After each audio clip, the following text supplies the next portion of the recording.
Hello guys, good morning again dito at good evening dyan. Eto, kakapasok lang na balita, no?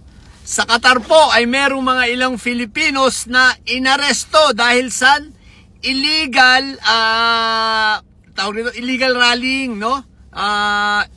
Sabi unauthorized political demonstrations sa Philippine Embassy. So merong mga nakakulong ngayon doon.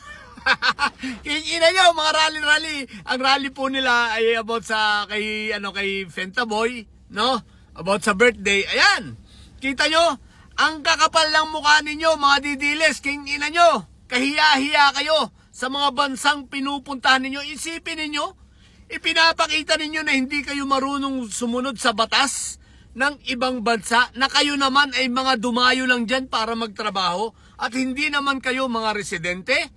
Kayo lang ay dumayo para magtrabaho tapos manggugulo kayo sa batas ng ibang bansa, sa batas ng may batas? What the heck? Umalis kayo dyan, mga bobo. Yung ina nyo, nagkakandaramay-damay pati mga Pilipino. Mababansagan na ang mga Pilipino ay mga bastos at hindi marunong sumunod sa batas. No? Walang respeto, walang galang sa batas ng ibang bansa, sa batas ng ibang lahi. Oh, di ba? Eh di huli kayo. Ako naman, kung ako dito sa Philippine Embassy, wag nyo nang tulungan to mga to.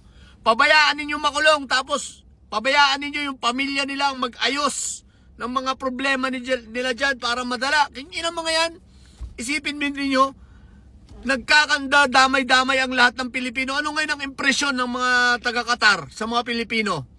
Ang magiging impresyon nila, mga bastos. No? Mga walang moral, walang para mga walang pinag-aralan. King ina nyo, mga didilis kayo. Dinadamay nyo pa mga Pilipino sa mga kagaguhan ninyo. At sa mga kahayupan yung manang-mana kayo sa kanino?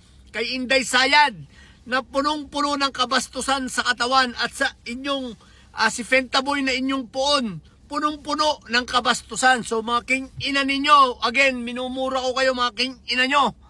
Mga didilis dyan sa Qatar, dinadamay nyo pa. Pati ang mga Pilipino, pati ang mga ibang kapwa natin Pilipinong nagtatrabaho lang dyan ng maayos, dinadamay nyo pa sa inyong kagaguhan. Okay? So nawa, ang mga ito wag nang makalabas doon at pabayaan na ang pamilya nila mag-asikaso at hindi pakialaman ng embahada natin doon. No? So yun lang po, sa mga bobong didilis, king ina nyo, manatili kayo bobo at may sayad sapagkat ang may sayad ay laging high blood. Bye!